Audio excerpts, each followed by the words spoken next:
and welcome to our webinar today, which is titled An Overview of Veterinary Pharmacy. Today we'll delve into a fascinating world where medicine and animal care intersects. We are going to explore critical role of pharmacology in ensuring the health and well-being of our beloved animal and companions. I'm thrilled to be your guide through this exploration. So we have a wonderful presenter, which will be Dr. Abubakar Wada, and our moderator today, which will be pharmacist Hafsat Nasidi.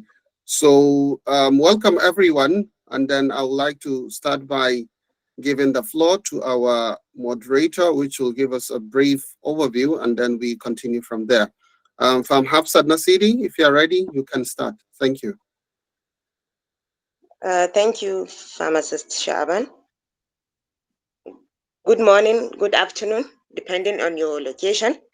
We welcome everyone to today's wonderful webinar, as part of our Pharmacy Scholars Initiative webinar series. Let me give a brief overview of Pharmacist Scholars Initiative. PSI is a mentorship network of pharmacists with a keen interest in research and career development. The PSI was founded in December 2017. It is registered with CAC in Nigeria. It is a mentorship forum that has different participation from all parts of the world.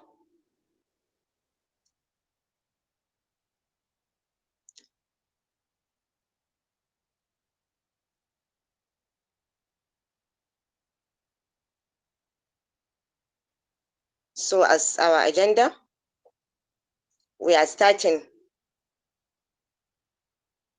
with an opening remark by the APC chairman in person of Dr. Shaban Abubakar. Dr. Shaban, the floor is yours.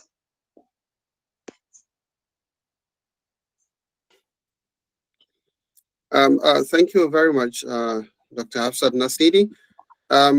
I'd like to welcome everyone once again to this webinar series titled An Overview of Veterinary Pharmacy. In Pharmacy Scholars Initiative, we usually have bi-monthly webinars where we present on different topics, and these different topics are things that we feel will be beneficial to humanity and beneficial to our audience in particular. So if this is your first time of joining us, you are highly welcome, and we encourage you to always follow our website, and you should follow yes, our website and different other platforms where we normally post our things there, so that you'll be informed whenever we are having one of these programs. So a little bit apologies because we are experiencing a little bit difficulties with technical challenges.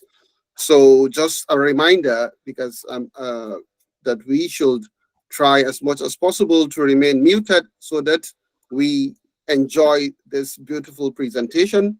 And at the end of the conversation or webinar, there will be room for question and answers. So that at that time you can unmute yourself and ask your question. One other thing is this is being recorded.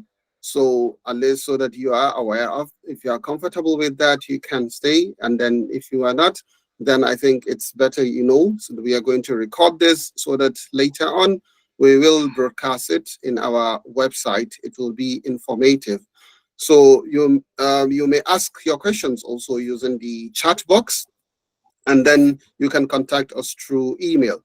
So with this little, I think, welcome address, I give back the word. Thank you very much. Thank you, Pharmacist Shaban, for this welcoming address.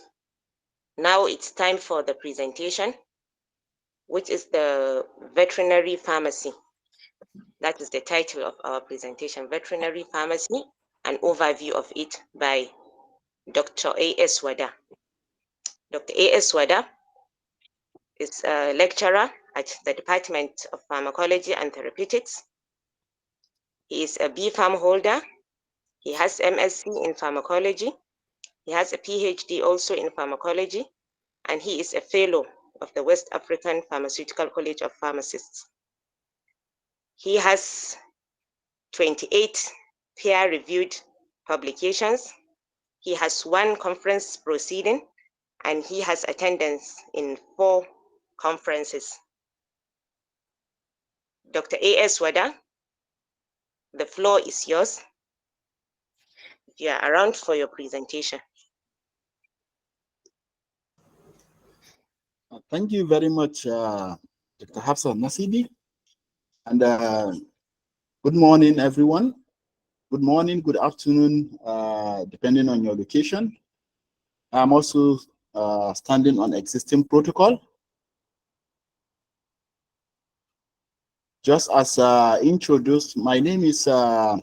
Abubakar S Wada from the Faculty of Pharmaceutical Science, Bayero University, Kano. And in Bayero University, Kano, we run a PharmD program. So it's an avenue for us to also share and also introduce our students to various aspects of pharmacy practice. Today, under the Pharmacy Scholar Initiative, we're going to look into an overview of veterinary pharmacy. This is an aspect, a specialized area of pharmacy in which most of pharmacists, or let me say some pharmacists, look at it as something new or different, but it has been in practice. And then we're going to look into it and see what we can do to revive this aspect. Next slide, please. This is going to be the outline of today's presentation. It's going to be a very quick one. So, next slide.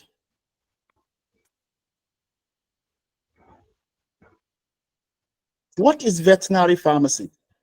So veterinary pharmacy is a specialized area of pharmacy practice. Some people call it emerging. It's a specialized area. It involves the science and techniques of preparing and dispensing drugs for animal use.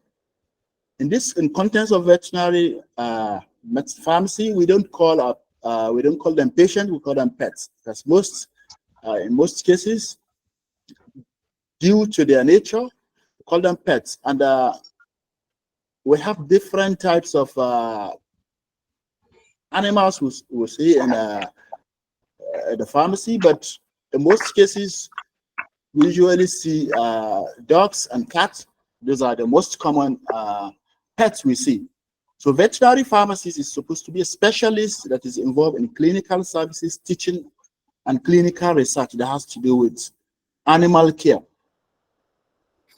He's expected to combine his knowledge of the drug chemistry, the pharmacology, as well as the toxicology of the various drugs and medicines, with an understanding of unique anatomic, metabolic, and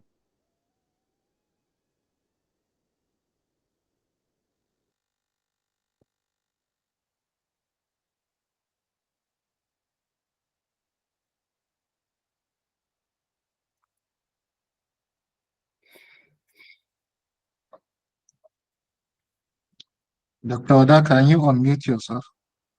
Dr. Wada.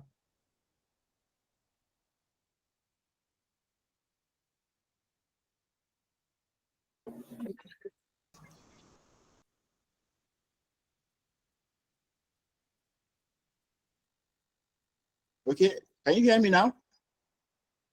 Yes, I think you have to start from this slide. Okay. Okay, thank you very much. You see, the organized practice and administration of veterinary medicine actually began in France in the year 1762 with the establishment of the veterinary school at Lyon. However, in Africa, Egypt actually took the lead. While in Nigeria, specifically where we are, the practice started with the establishment of the veterinary department at Ahmadu Bello University, Zaria, in the year 1983. And then in the year 1924, the Federal Department of Veterinary Research, now known as Veterinary Research Institute in VOM in the Plateau State, was established. The veterinary administration in Nigeria is actually being monitored by the federal, state, as well as local government through provision of laws and legislations. Next slide. What are the roles and importance of veterinary pharmacists? They are actually important to a veterinary pharmacist. One, he actually assists in medication selection because he's actually an expert having an in-depth knowledge of the pharmacokinetics of various drugs in various species, different species of animals. And also he's an expert in inventory controls of medicines. He also dispenses medications as per veterinary prescription based on request by the veterinarians. And also being an expert, he also needs to have the knowledge on how to compound different medications for these animals based on the species and breeds. Because with that, he needs the knowledge of the animal physiology as well as the varied animal disease stages and pharmacokinetics. He's also expected to be up to date in government regulations and legislations, and also to be aware of newer drugs that will be brought into the market. With that, he will be able to alert a veterinarian of the possible drug contraindications and other drugs that may lead to either allergic reactions or other toxicities to the animals. He is also expected to employ his various his knowledge in selecting the various flavoring techniques. This is to entice the animal to accept the medication, because we know this.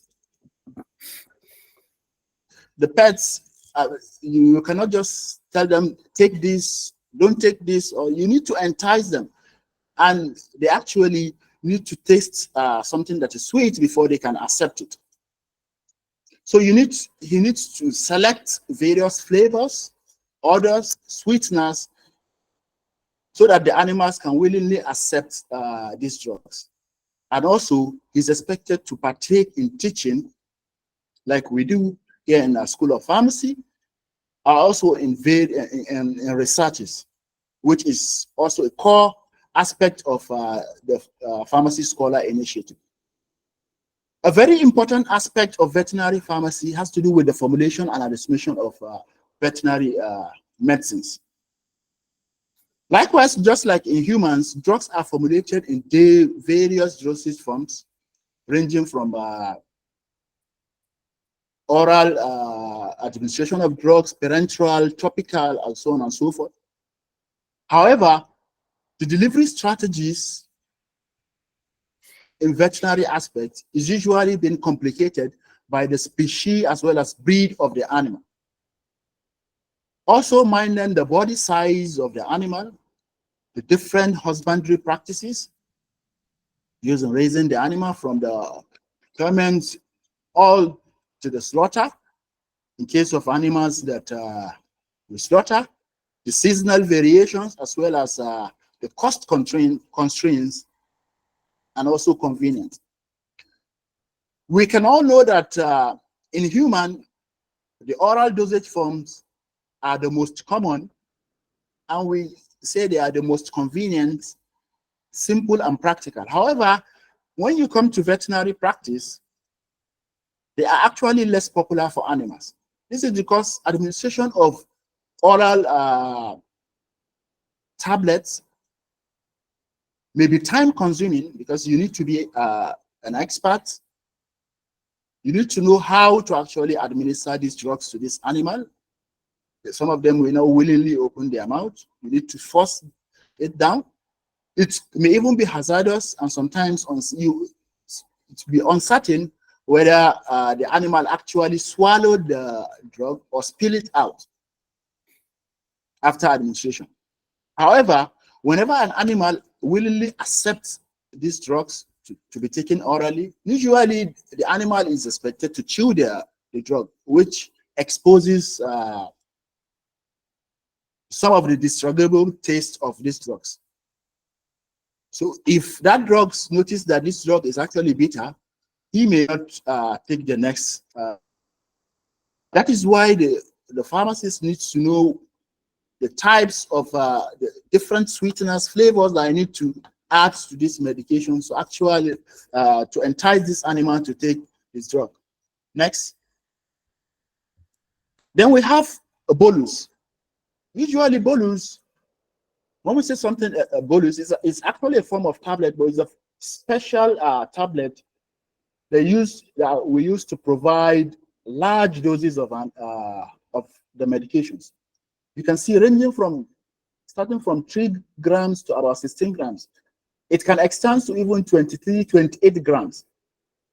You can imagine the size of that drug, getting it into an animal that may not be willingly to may not show willingness to accept this drug.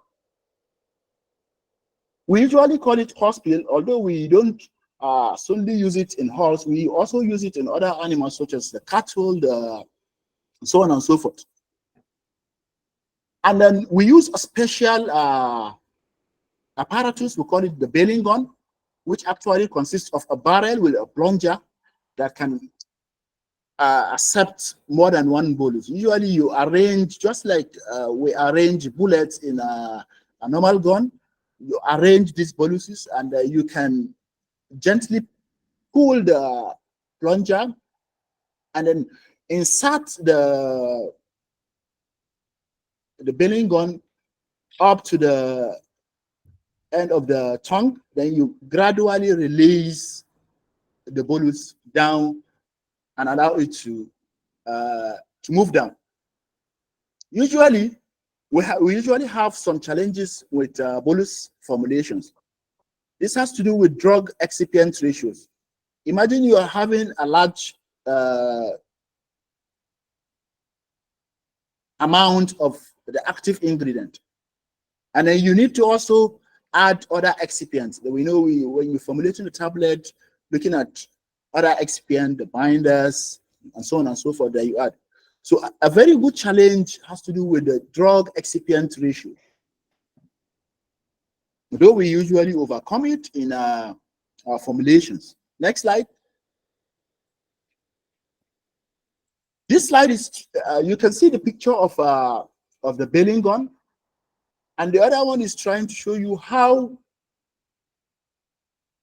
you tend to insert the baling gun down to the inside the animal's mouth, and then you gradually release, pushing the plunger to release the drug. You could imagine if the animal is not friendly to you, or if you're not an expert, how do you even open the mouth of the animal? How do you even how sure are you that you're not going to injure the animal while getting this drug down? If you're not going for the oral formulations, we can have other dosage forms that we can use. Next slide. We can have the capsules that we use for dogs, cats, and so on and so forth. Of course, they're made up of gelatin that are filled with active pharmaceutical ingredient and other excipients. Capsules can also be made of soft or hard gelatin based on the choice and the nature of the drug. And usually the capsules are a little bit more expensive than the tablets. You can also formulate your drugs as paste, which you can apply this paste to the paws of the animals, and you can see from the previous slide, the cat is licking the paw. You can also apply it to the nose of the horses for them to lick it. And then you see, if you're applying something like this, you need also to make sure that what you are applying, the patient, the animal is going to willingly accept it. The sweeteners, the everything. You can also apply solutions or suspensions, granules. You can also apply, administer our drugs parenterally, IV, IM, even intramammary. For example, a cow that is diagnosed with mastitis, usually you get the milk out, you inject the drug intramammary so that you have high concentration of the drug within the expected site of action. You can also use various feed additives. We have different forms of feed additives. Have the ones we call category A, B, C, depending on the ones you intend to use, or the available ones in the market. Next slide.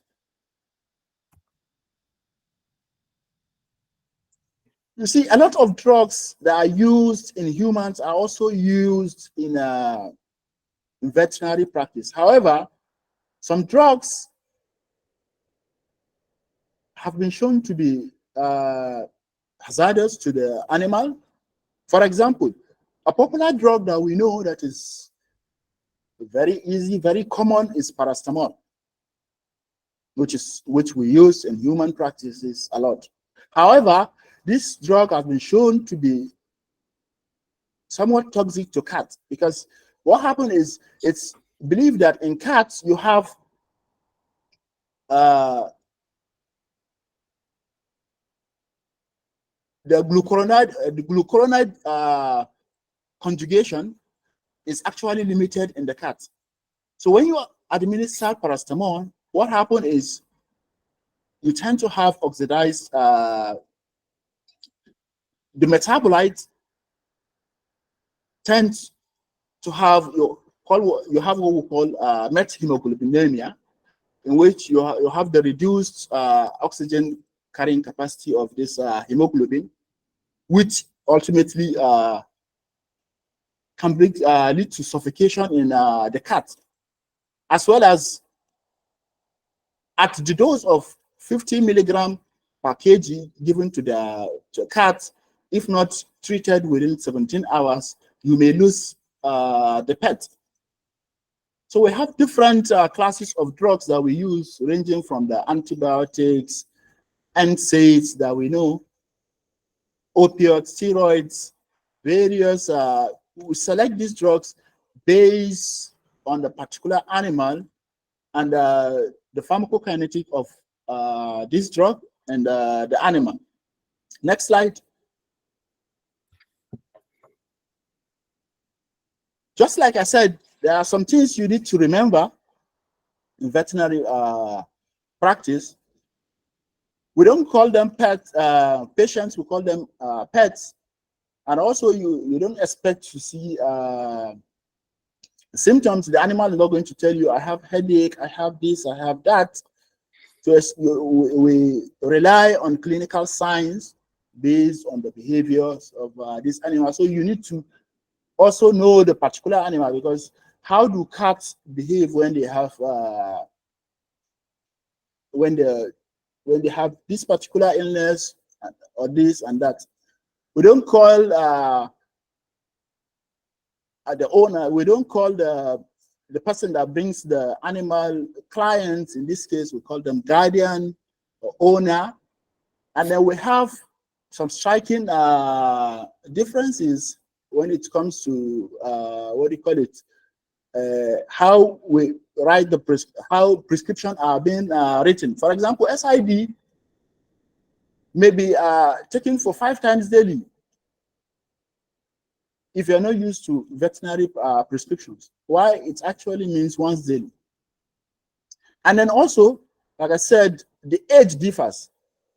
For example, now if you look at a neonate, you call a patient a neonate patient when he's less than 28 days, and then you said it's an infant from 28 days to 1 year, and then a pediatric from 1 year to 14 years. Unlike in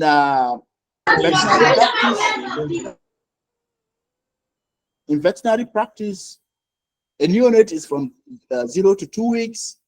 An infant is from 2 to 4 weeks. A pediatric is from 3 weeks to 1 year.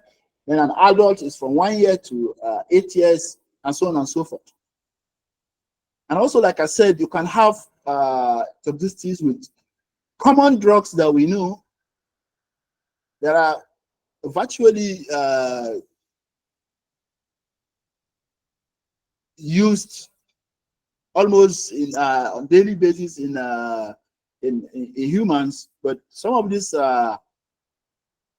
drugs could be toxic to animals. You can have paracetamol in cats, theobromine in drugs, and so on and so forth. So next slide. Then this brings us to the issue of antimicrobial resistance. You see, a lot of our people, red chicks, and that are actually operating poultry businesses, you see them on daily basis. They use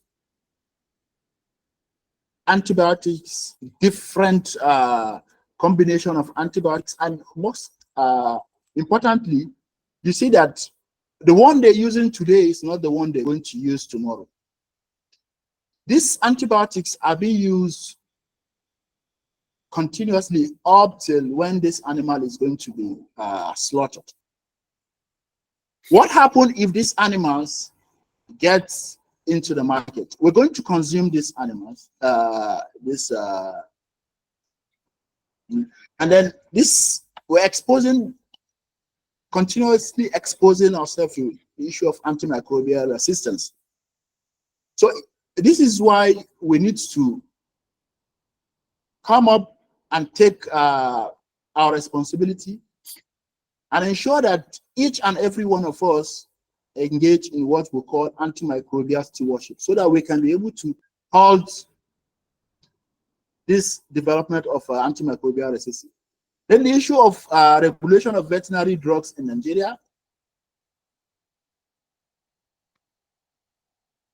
You see, even if you're operating a veterinary clinic and you're going to stock veterinary medicine, it's expected that you should have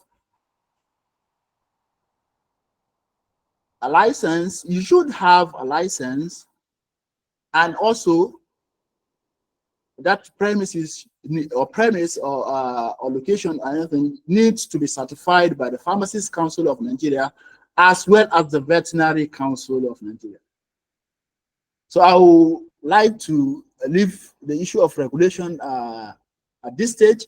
Then also the next thing is, are these veterinary medicines actually available in pharmacy premises? If they are not available, why? Why are we not stocking these medicines? Because as the experts in drugs, and if people are getting these particular medicines from your premise, you can be able to tell them this is the right dose to use, this is the right way to go about it, not to leave the handling of veterinary pharmacies to unlicensed personnel.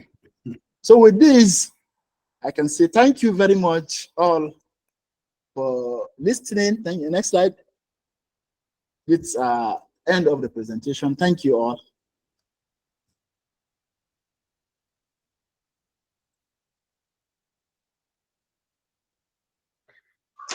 Well done, Dr. A.S. Wada, for this informative presentation. Now it's the time for questions and answers. Any comment, any contribution? You can raise your hand up.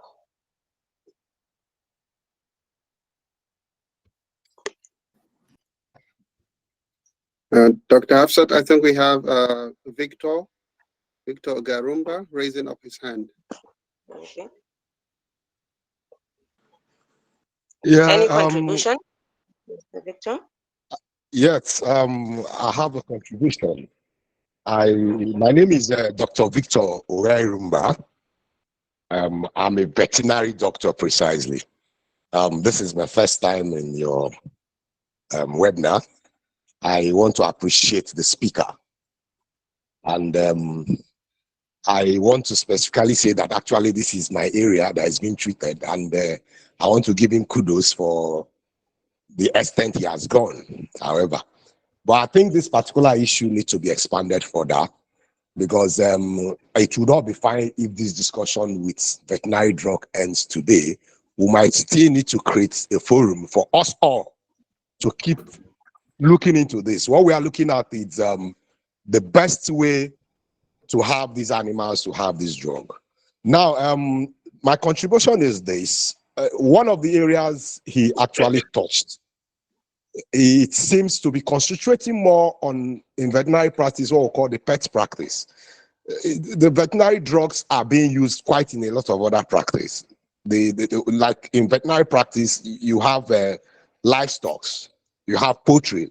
When you talk about livestock, you're talking about cattle, sheep, and goats. The poultry, we all know. We have the fish, the fishery, and also have even the lab animals and the wide animal practice. You know, so when you said pets, well, I said probably that is for your own nomenclature, because they are also called patients. But when we say specifically pets, we're talking about dogs and cats. These are companion animals. Those are the ones who refers to as pets. But when you begin to talk about your cattle, sheep, and goats, you're talking about large animal patients.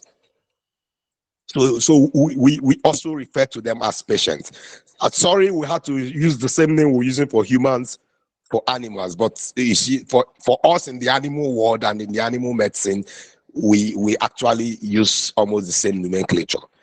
Now, the particular areas I also want to like us to throw a little bit more contribution is in the issue of you talked about the enticing the animal and flavoring and all those kind of things. This is a very good area, and this is an area we believe the pharmacists who are actually the ones involved in production of drugs will do well to help out with, because what the speaker actually said is a fact. You're getting these animals to get these drugs to take it. At times they swallow, they throw it away. You don't even know. At times you go, some of them can be trickish. They hide it under their tongue, because these animals, funny enough, at times you might be thinking you're dealing with humans. You know, their sense of understanding things baffles us. We have been dealing with them for quite some time. And again, when he talks about regulation, sorry, I want to say this because from what the speaker has said, nice stuffs he has churned out, certain things keep coming into my mind, because we are all working for, we are now in a One Health era. So everything, human health, animal health are interwoven. I remember when we talked about antibiotic resistance, you know. The only point I want to actually point out there is that there are some cases where some of these drugs are prepared for prevention and some are prepared for therapy. If you look at the doses of the drugs, there are doses of prevention. And so what should be, any pharmacist that is actually trying to dispense veterinary drugs should be doing is to actually make sure that whoever is coming to get those drugs is getting a proper note from a veterinarian, so that there won't be such abuses. That to some extent will go in curbing out issues of antibiotic resistance in humans when animals that are overtly being treated with antibiotics are eaten. And then, of course, there's a specific number of times an animal that has been drugs has been administered to will need to stay before being served as food or before being slaughtered. You know, and all these are also indicated in some of these veterinary drugs. The area, the big thing I want to like suggest here is a suggestion. I've been in practice for like about 20 years now. Half of it was in the field, the other half was actually with the government institution. What I actually want to suggest is that I think at this point in time, just like you have the pharmacy for humans, I think at this particular point in time, we should create a study system for veterinary pharmacy exclusively. Let's not join the issues. We should have a department, just like you have a faculty of pharmaceutical sciences, because it's a very large area. Veterinary medicine is large. You getting the pharmacist who has already gone through 5 years on issues of human pharmacology and whatever, and then you getting him to dabble into the issue of veterinary drugs. These are these knowing that the anatomies are different. This we are talking about is a study that involves different species. What you see in the dog is not what you're going to see in the cat. The speaker has already given us an instinct. What you see in the dog is not what you're going to see in the cattle. And to some I'm not extent, sure whether even in the it's me ruminants alone. that you think they are the It same. seems we're losing Victor. Dr. Victor? No, Hello? no, no, we are listening. Hello? I can hear him Hello? from here. Can you hear me No, loud we and are with clear? him. Yes, we are with him. So at this point, I want to end by this suggestion. I think it's now beginning to look like we as vets and pharmacists should actually come and push forward for them to be a faculty of veterinary medicine in our university, veterinary pharmacy in our universities, so that these things can be properly harnessed and properly dealt with properly. Thank you.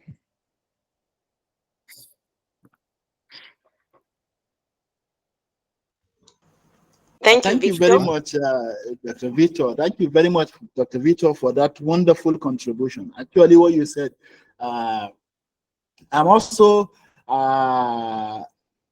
although finishing my PhD, I'm also a student in that area. So thank you very much for the insight, having the years of experience, and we look forward for further collaboration. PSI. Thank you very much.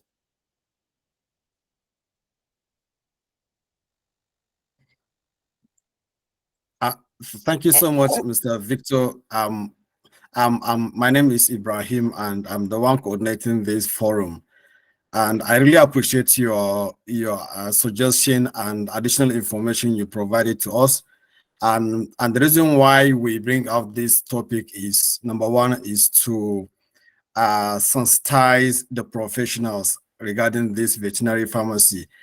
We are pharmacists, and that's majority of our members, and we realized this aspect of veterinary pharmacy is a little bit, there is I would say, a low awareness even within the pharmacy profession. And the main reason why we bring this idea is, number one, to improve the awareness and to cross-fertilize some ideas, as you suggested, so that we can make some recommendation to the government in charge, and then to also to some faculties to have it as part of their agendas, to have a proper pathway for this veterinary pharmacy. Like why I am Australia, this is an issue that has been in advanced stage. You can have a veterinary, like most of the pharmacy, they have a veterinary section. And in some places, they even have like a full veterinary pharmacy. And sometimes you can even get your medication through online, drugs. So thank you so much for this idea, and I'm very sure your suggestion has been noted. And after this webinar, we'll go back to our level to discuss further. Thank you so much, and we really appreciate.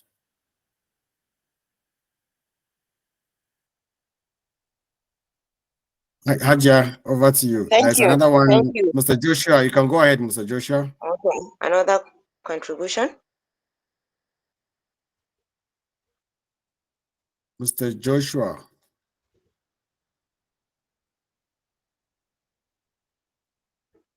Unmute yourself, Mr. Joshua. I think, Mr. Joshua, you need to unmute yourself.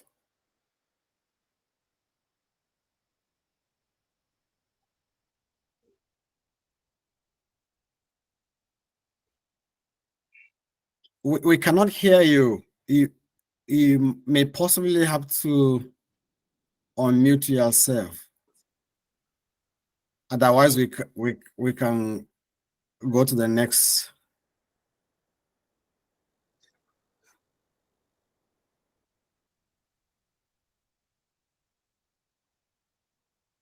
Hello? I think possibly he's. Yeah, okay.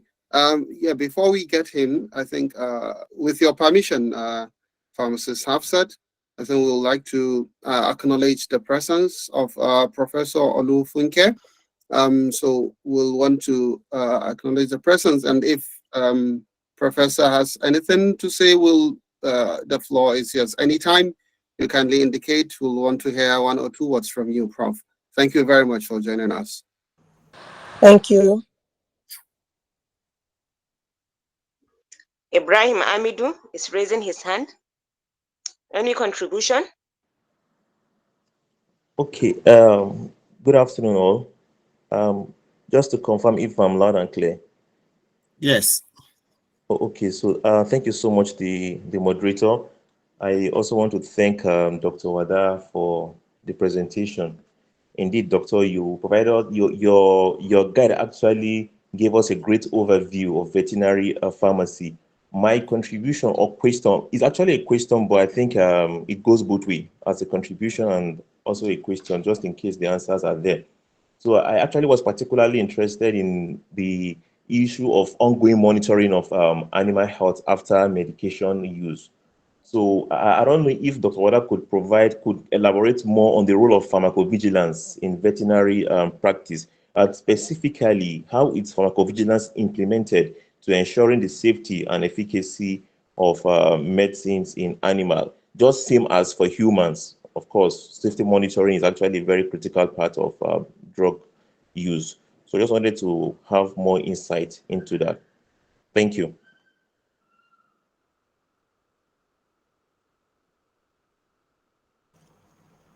Thank you very much, Dr. Amidu, for that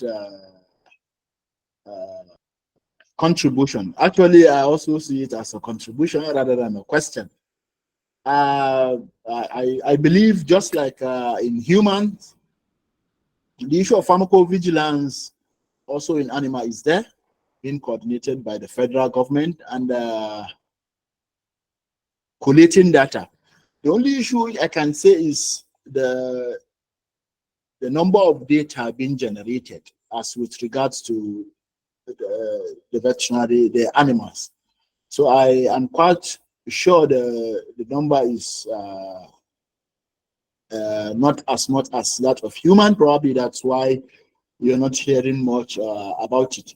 But we have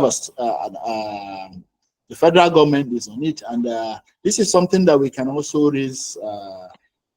What do you call it? As you see, and through Pharmacy Council of Nigeria, we can also see our president is here, and I believe you also have a superior, let me say, other response to add. Thank you. All right. Thank you so much. If I understand, Amidu, what he's saying is if there's any way to improve medication safety with regards to animals who are on medication. To what I would say is in this aspect, what to add, not as PCM, because I was a staff of PCM, but now I'm on my on myself. So possible it's just whenever you know how it's happening in Nigeria and in most developing countries, whenever like an animal is sick and is under medication, and at the end possibly it gets slaughtered and eaten. So and I think in order to improve medication safety, once an animal is under medication, it shouldn't be eaten until when it is get well.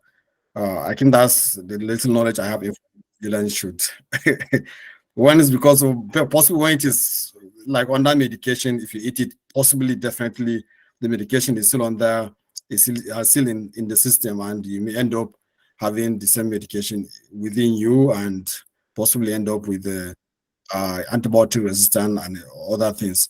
So possibly when an animal is under medication, you should avoid eating it until when it is perfectly well, and then you decide what to do. That's my little knowledge. But all what suggestion made by Victor is noted, and yeah, I'll discuss with the PCN registrar and see where we can go. Thank you so much. Thank And you, I Mr. think President. we have. Any Yeah, I think other we have. contributor? I think we can allow Prof to say something before we go to Anidu and Joshua again. Thank you Then we very now much. round up with Victor. Thank you very much, the moderator. I'm going to support the last speaker. When you talk about pharmacovigilance in animal, for example, I'm a veterinarian. I'm a professor of veterinary medicine, and I am a council member of Veterinary Council of Nigeria. So definitely, you cannot be talking about veterinary pharmacy without veterinarians being involved, because there are a lot of things that are involved when you talk about veterinary pharmacy. Number one, there is the species difference that is available in veterinary medicine that is not available in animals. There is what we call the clearance time, just the way you mentioned before animals are being slaughtered when they are under medication. So actually, this is an area that you cannot tread on without the Veterinary Council of Nigeria being involved. Because when you talk about medication, medicaments, or whatever in animals, it's a different field entirely. And it's very, very vast and diverse from humans. Very diverse. So it's beyond, what we are talking about here. So there's a need for us to have a collaboration with veterinarians before you can talk about this and be effective about it. So it's beyond what we're talking about here this afternoon. Thank you very much.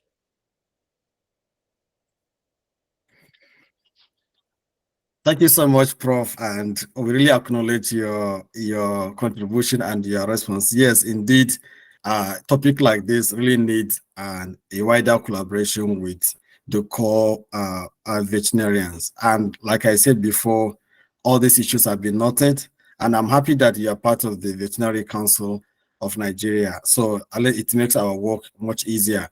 So I've been noting this, and at the end of this webinar, I will have a discussion with our team members, and they would advance the discussion forward. And thank you so much once again for being part of our webinar. You're welcome. Thank you so much. I think, Haja, with your permission, we can just take this for people. Please be as brief as possible so that we Yes, can we not have keep Victor more again. time. So yeah, I think, sorry, I hand. think, the what do you call it? The Google Meet rank the people in accordance to when they raise their hand.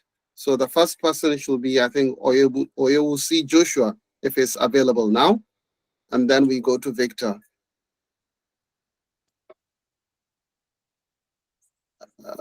Oyewusi? you need to unmute.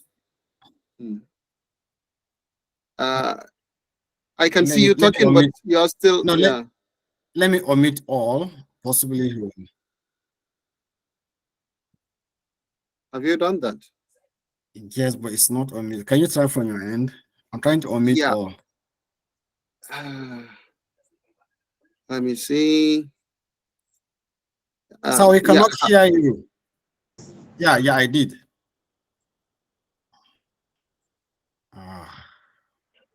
Yeah, I think we are having challenges there. I couldn't I can't. Hello, sir, we cannot hear you. You need to unmute your mic.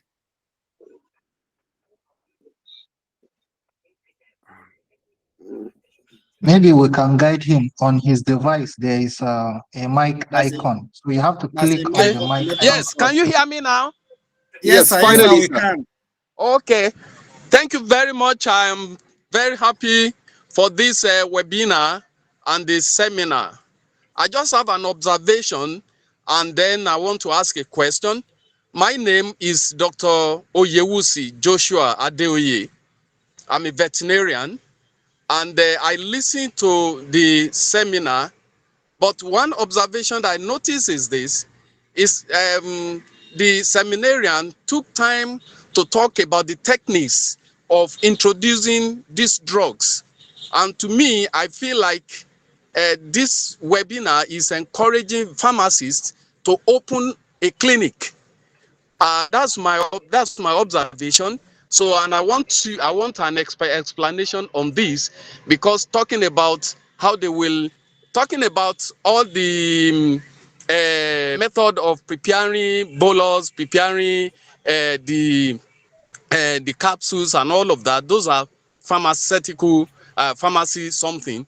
But talking about the method of administration and talking about and all sort of clinical administration of all these things, I think that look like encourage them to open up a clinic and attending to those animals themselves. So I need an explanation on that, please. Thank you. Yeah. Thank you very, please. thank you very much, Doctor, for your observation. Oh, Yewusi. Yeah. Yes, yes. Actually, sorry about. We're not actually trying to open a clinic, but you see, even in our practice with humans, we also study physiology, anatomy, pathology, as well as other, what do you call it? This is to also equip us with knowledge of understanding where the prescription is actually trying to go, so that we can intervene if there is need be. But we are not actually opening what do you call it, a clinic. For example, now if you're getting meloxicam 2.25 mil for you for mistaking it and for a teaspoon of 5 mil. You understand? So how do you understand that this is what? How do you even communicate with the veterinarian? If you can, from the role I said, the role of the veterinarian, it's to also dispense. Yes, to dispense medicines as per the veterinarian's prescription. So you need to understand what the veterinarian is trying to do. Of course, you're not you don't have the full knowledge, but you need to understand what he's trying to do. And if you can also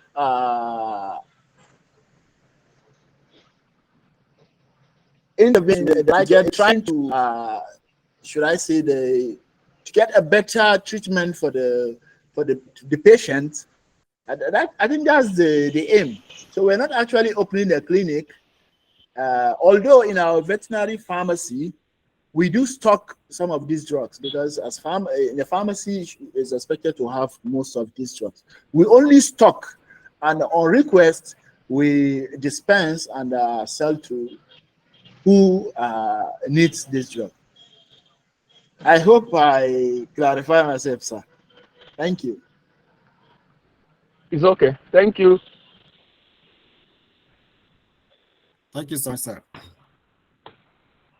Yeah. Victor. Yeah. Dr. Victor? Yeah, sorry. Sorry. I think a lot have been said in this area by my fellow colleagues who happen to also be in this webinar and listening. Our Abu BCN member also spoke, and I think what I have to say is linked to what she said. And the point at this junction is there's a need for us to exclusively look at veterinary pharmacy, veterinary pharmacology. It shouldn't be something that the people who studied human pharmacy should now say they want to involve themselves in. And it is not something, and for a proper digestion and proper delivery, a veterinary doctor, just like in human medicine, you have a pharmacist and you have a veterinary doctor. It will be too much load for the veterinary doctor to also be fully completely in charge of it. So at this junction, we need a clear cut. We need an institution of veterinary pharmacy, veterinary pharmacology specifically, so that we can properly settle this. And I hope both councils, the VCN and the PS councils, the pharmacy council, will actually look at it in this direction for a peaceful coexistence. Thank you. Thank you so much, Dr. Victor. I'll comment again. I've noted your comment as well, and that of the professor and Dr. Oye Wosu. And at the end of this webinar, like I said before, we are going to have our recommendation based on your suggestion and approach PCN. And I'm very much sure the registrar has a listening ear, and he will definitely contact the Veterinary Council for further discussion. Thank you so much once again.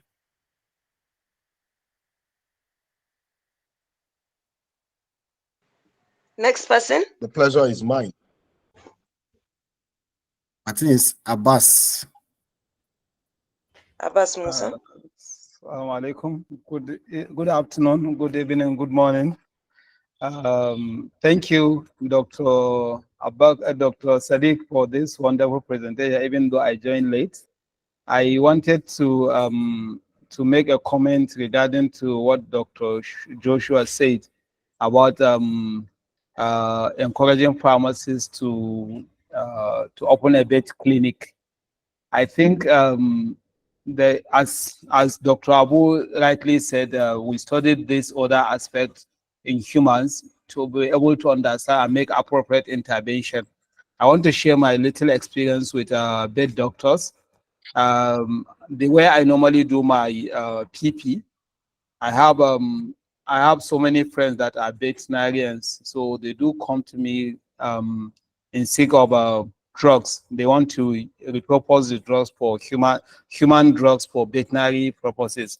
And the discussion has been so interesting in the sense that that's our basic knowledge of physiology and anatomy usually contribute. So my own point here is that I want among the recommendation Dr. Jato is going to put to the PCN, let the regulation be like a more stricter than that of humans, because many of our colleagues are indulged in prescribing on dispensing antibiotics and some controlled drugs without prescription, which should be wrong.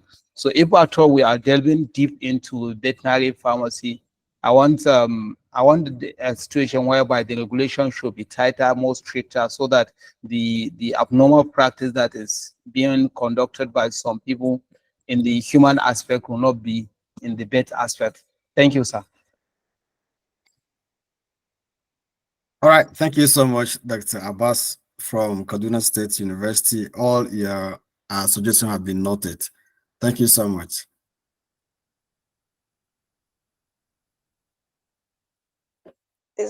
I think that is all. I think we have listened to all the contributors. Any other person? Please, there is a question on the comment. Okay, I think Hadia, let's attend to Okionwa, then we'll talk about any question on the chat box. Okay. So last person. Yes, Mr.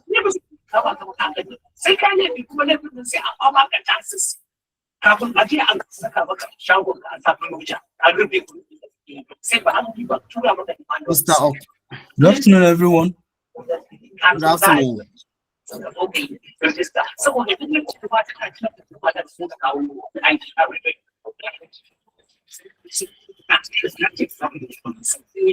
ahead, Mr. Joshua.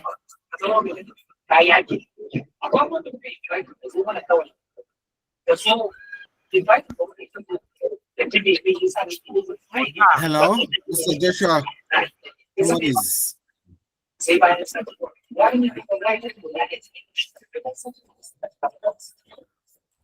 Hello? Yeah. It's like there is some sound in the background. Yeah.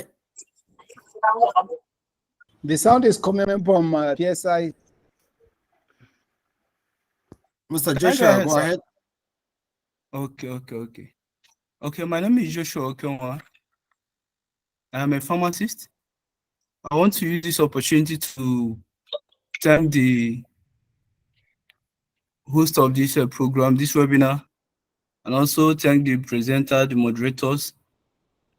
So please, my question is, how can we get maybe social media handles of Pharmacy Scholars Initiative so that we can follow up with maybe other subsequent webinars? Then another one is just to buttress on what Dr. Victor said. I think we also need to elaborate more, create more awareness on this. It shouldn't just end today, because to the best of my knowledge, when I was an undergraduate student in pharmacy school, we did a veterinary pharmacy. It's just that when we came out, we don't have a veterinary pharmacies around where we can maybe venture into for those that have interest in that field. So we should elaborate more on this, like create more awareness so that people can go into it. Because it's when people are not into it that we can now develop that field. I think in Nigeria here, the field is yet to be developed, and it's even known professionals that are into it. They dispense drugs to, cattle owners, and this thing leads to a lot of things. So it will help to tackle a lot of issues, and it will also encourage even pharmaceutical companies to have interest in it, because I believe there is the private sector that can fund research on that area, maybe tackling some of those issues we have in administering drug to animals. So thank you.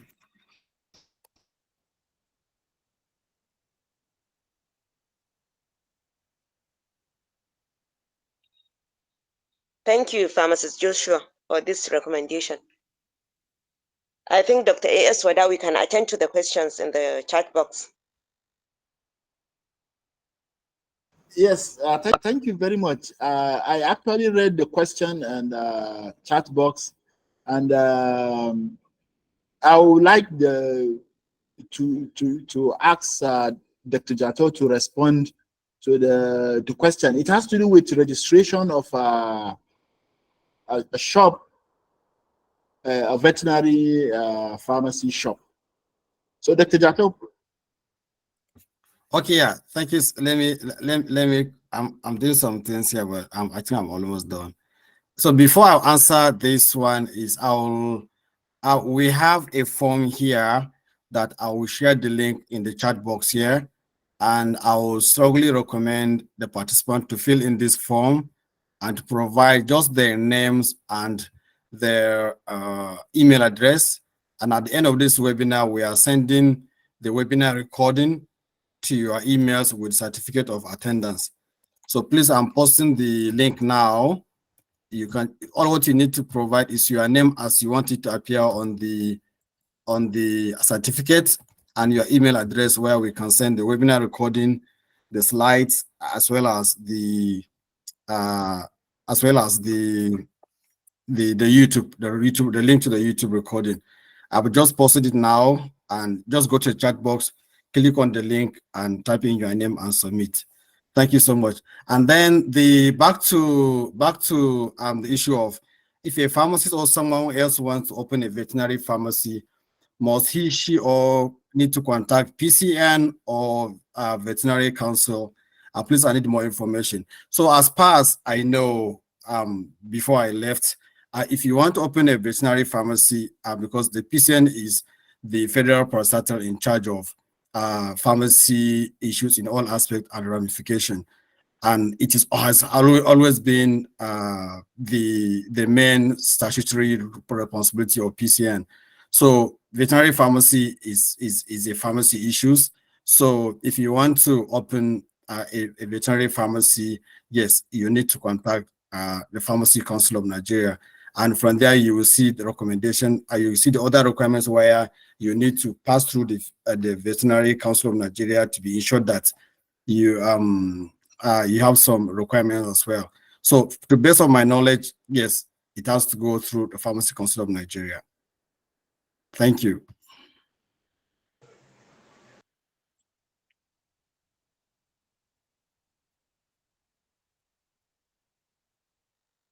So back to you, the moderator. So it's like we are done. No, we have yes, We for have the questions, I think we are okay with it now. for the And Q&A, then yes. No, Then we yes. have a closing remark. I have a contribution on this issue of registration. Okay. Okay, yes, sir. I have a contribution on Go this issue ahead. of veterinary premises and veterinary pharmacy. Yes, sir. Presently, the Veterinary Council has what you call Veterinary Premises Registration Committee. And to the best of my knowledge, I know they are the ones regulating registration and of veterinary drugs and veterinary premises.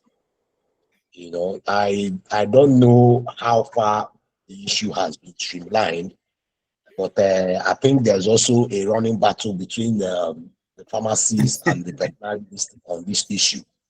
So, and I don't know if it's been clarified, but from my own knowledge, I also happen to be as a part of the committee registering veterinary premises in Anambra State, assigned by the BCN. So I don't know, but we've gone around doing our duty as expected of us.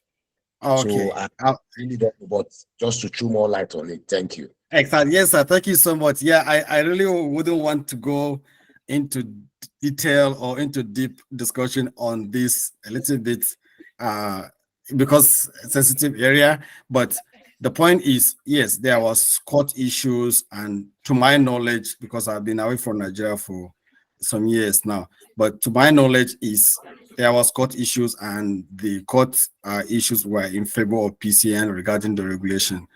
So, but I don't know if there's any appeal to that.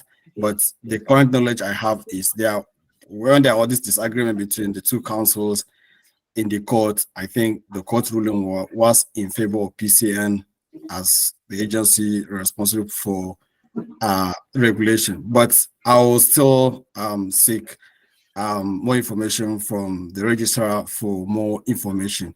But based on the current knowledge I have, I think the case is still ongoing, and like you said, if there's definitely there's an appeal, and I think the case is still ongoing. It's okay. Okay. All right.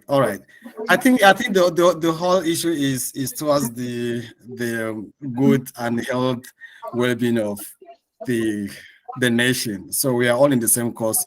Only that we have some or disagreement here and there, which the court will decide. Anyway, we are not into all these issues. Ours is just to create awareness, and like I said, I'll discuss with the registrar for more information, and as well as all this recommendation I'll put forward to him for to advance our discussion.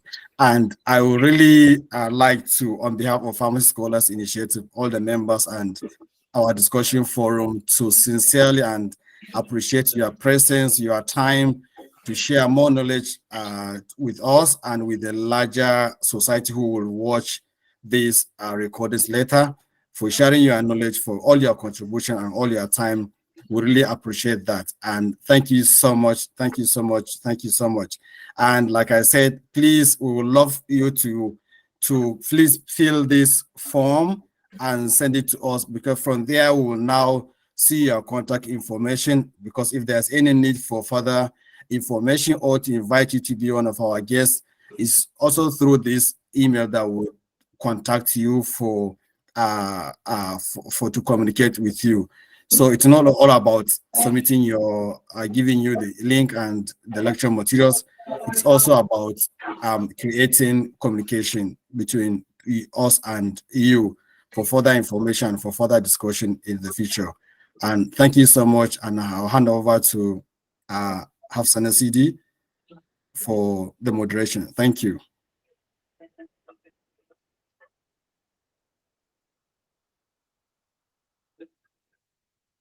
Thank you very much, the PSI president, for your wonderful remark. I will also like to make a contribution towards this. As we all know, every pharmacist has a background knowledge of veterinary pharmacy.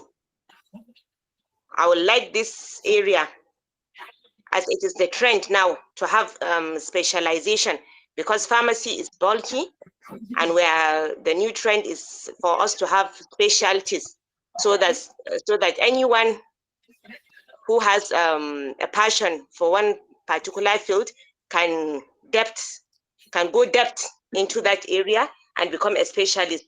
So I think we have to consider this veterinary pharmacy also as an aspect that someone can go deep and specialize into. With this, I would like to call on the APC chairman for his closing remark. Thank you very much, Dr. Hafsat, for the wonderful moderation. And thank you very much, Dr. A.S. Wada, for this wonderful webinar. And as we come, I'm very cognizant of the time.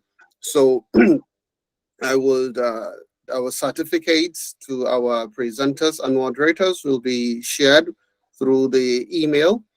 Thank you very much for that. But at this moment, as we come to the end of this webinar, I want to extend our heartfelt gratitude to each and everyone for joining us today. Without you, the webinar will be incomplete. And specifically, I would like to acknowledge the contributions of Prof. Olufunke and Drs. Victor and Oyewusi. Those contributions are very, very invaluable, and that is what we also encourage, because that gives flavor to the presentation. It's all about knowledge sharing, collaboration, and betterment of the whole society. If we have these useful and wonderful contributions, then I think we'll take things to a greater height. Yes, okay, thank you very much for sharing your screen, Mr. President. So on behalf of myself and the Pharmacy Scholars Initiative, I would like to present this certificate of appreciation to Abubakar S. Wada for his outstanding contribution as a guest speaker during the webinar today, the fourth